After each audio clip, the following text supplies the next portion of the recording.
मात्र 40 गेंदों में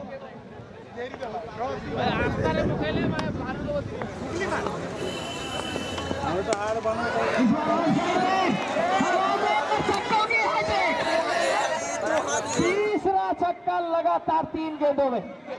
ये वो गेंदबाज है, विकेट टेकर गेंदबाज।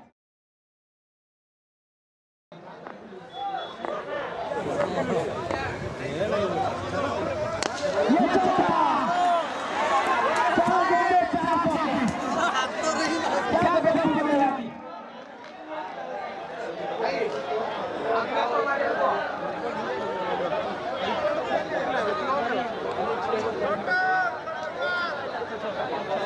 चार लगातार गेंदे 4 छक्के और इस पारी में कुल 5 छक्के 3 चौके। 45 पर नाबाद। 5 रन चाहिए आप शतक पूरा करने के लिए छोटू को।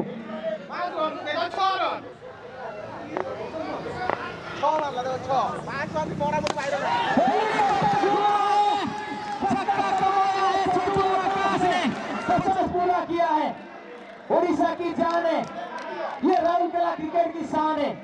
छक्के के साथ पूरा किया है अपना 50। छोटू आकाश इस मैच का प्रधान है। बड़ा मंच, बड़ा पंच और इस मंच के सरपंच छोटू आकाश। क्या बल्लेबाजी की